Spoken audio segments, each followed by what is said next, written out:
আসসালামু আলাইকুম গাইস। তো আজকে আমার রাঙামাটি ভ্রমণ তৃতীয় দিন। তো আমরা আজকে ঘুরতে আসলাম রাঙামাটি টিটিজিতে। যারা এখনো হয়তো অনেকে আসেন নাই, যারা আসেন নাই তাদের জন্য আজকের ভিউটা আমরা তুলে ধরার চেষ্টা করব। সবাই উপভোগ করবেন ইনশাল্লাহ। প্লেসটা আসলে অনেক সুন্দর। এটা হচ্ছে যে টিটিসি বলছে আমার বন্ধু, কিন্তু এটা হচ্ছে যে বরাদম কাপ্তাইয়ের পাশেই। জায়গাটা অনেক সুন্দর, লেকের বড় পাশে আছে রেস্টুরেন্ট। আমরা আছি ব্রিজে, তারপর সামনে একটা মন্দির আছে। আমরা এখানে অনেকগুলো স্পট আছে, এখানে আজকে ঘুরবো আমরা। গাড়ি ভাড়া করে নিয়ে আসছি।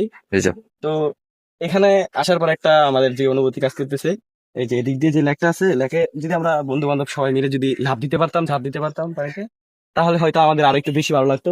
পানিগুলো অনেক ক্লিন, পরিষ্কার দেখা যাইতেছে। খুব ভালো লাগতেছে লেকটা। তবে ওই সামনে হচ্ছে যে কাপ্তাই, কাপ্তাই বাঁধ হচ্ছে ওই সামনে দিয়ে। আপনারা যদি এই ভরাদম বলে এটাকে জায়গা নামটা, তো যদি আপনারা আসেন আশা করি অনেক ভালো লাগবে। সামনে আরো অনেকগুলো স্কুল আছে, সেগুলোর ভিডিও দিব আপনাদেরকে। সবাই ভালো থাকবেন। সালাম আলাইকুম।